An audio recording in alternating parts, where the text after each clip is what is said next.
2023 world cup ஃபைனல்ல நம்ம தோத்துட்டோம். சரி okay, அதெல்லாம் முடிஞ்சு போனது விடுங்க. இப்போ 2024 T20 வேர்ல்டு கப் வந்துட்டு இருக்கு. அதை வின் பண்ணணும் அப்படின்னா இங்க பாருங்க, ஐபிஎல் தொடர்ல பட்டையை கிளப்பிட்டு இருக்காங்க இந்த பசங்க. இவங்களை கொண்டு போனோம் அப்படின்னா கப்பு கண்டிப்பா நமக்கு தான் அப்படின்ற மாதிரி ரசிகர்களும் சரி, முன்னாள் வீரர்களும் சரி பல கோரிக்கைகளை முன் வச்சுக்கிட்டு இருக்காங்க. ஓகே, என்ன நடந்திருக்கு, எந்தெந்த வீரர்களுக்கு ஆதரவு பெருகிக்கிட்டு இருக்கு அப்படின்றத பத்திலாம் டீடைல்டா பார்க்கலாம்.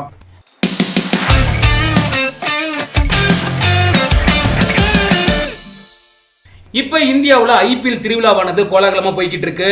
இந்த ஐபிஎல் தொடர் முடிஞ்ச உடனே T20 உலகக்கோப்பை தொடரானது சிறப்பா துவங்கி இருக்கு. இந்த தொடருக்காக எல்லா அணிகளுமே அவங்களோட ஸ்குவாட மே மாதம் 1ஆம் தேதிக்குள்ள அறிவிக்கணும் அப்படின்னு சொல்லி ஐசிசி கெடு விதிச்சிருக்காங்க. இந்த நிலையில தான் பிசிசிஐ என்ன செய்ய போறாங்க அப்படின்னா, ஐபிஎல் தொடர்ல இப்ப பயங்கரமா பெர்ஃபார்ம் பண்ணிட்டு இருக்கக்கூடிய பிளேயர்ஸை வச்சு ரோஹித் சர்மா தலைமையில இந்திய அணியை உருவாக்க தயாராகிட்டு இருக்காங்க. இந்த ஸ்குவாட் செலக்ஷனை பத்தி பேசிதான் பல முக்கியமான யோசனைகளை கொடுத்திருக்காங்க இந்திய அணியின் முன்னாள் வீரர்களான சுனில் கவாஸ்கரும் வெங்கடேஷ் பிரசாத்தும். இதை பத்தி சுனில் கவாஸ்கர் என்ன சொல்லியிருக்காரு அப்படின்னா, கண்டிப்பாவே T20 உலகக்கோப்பை தொடருக்கான இந்திய அணியில ரியான் பராக் மேல தேர்வுக்குழு கவனம் செலுத்துவாங்க அப்படின்னு நினைக்கிறேன். இதே மாதிரி ஐபிஎல் தொடர்ல அவர் சிறப்பா விளையாடிக்கிட்டு இருந்தாரு அப்படின்னா கண்டிப்பா T20 உலகக்கோப்பை தொடருக்கான இந்திய அணியில் இடம் பிடிக்க வாய்ப்பு இருக்கு அப்படின்னு சொல்லியிருக்காரு. ரியான் பராக்கை பொறுத்த அளவுக்கு மொத்தமா இதுவரைக்கும் 15 T20 போட்டிகளை விளையாடி 10 அரசங்கள் லாசி இருக்காரு.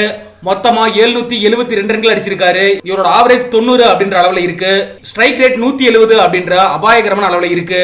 இதனால ரியான் பராக் நல்ல தேர்வாவே இருப்பாரு.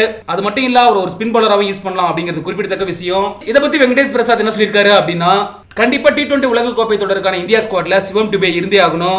ஏன்னா ஸ்பின் பவுலர்ஸ்க்கு எதிராக சிவம் டுபே சிறப்பா ஆடிக்கிட்டு இருக்காரு. T20 ஃபார்மேட் கிரிக்கெட்ல இப்போதைக்கு சிறந்த வீரர் அப்படின்னா சூரியகுமார் யாதவ் தான். அவரோட சேர்த்து சிவம் டுபே, ரியான் பராக் இருந்தாங்க அப்படின்னா இந்திய அணிக்கு கூடுதல் பலமா இருக்கும். இவங்களை பிளேயிங் லெவன்ஸ்ல கொண்டு வரது ரொம்பவே முக்கியமான விஷயம். விராட் கோலி, ரோஹித் சர்மா, ஒரு விக்கெட் கீப்பர் பேட்ஸ்மேன், இப்படி மட்டும் பிளேயிங் லெவன்ஸ் செட் ஆனது அப்படின்னா கண்டிப்பா T20 உலகக்கோப்பை தொடர இந்திய அணி வின் பண்ணும் அப்படின்னு சொல்லி வெங்கடேஷ் பிரசாத் அவரோட கருத்துல வெளிப்படுத்தி இருக்காரு.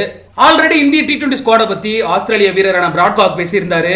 அவர் என்ன சொல்லியிருந்தாரு அப்படின்னா, சஞ்சீவ் சாம்சனை T20 உலகக்கோப்பை தொடருக்கான இந்திய அணியில சேர்க்கணும், அதுதான் இந்திய அணிக்கு நல்லது அப்படின்ற மாதிரி சொல்லியிருந்தாரு.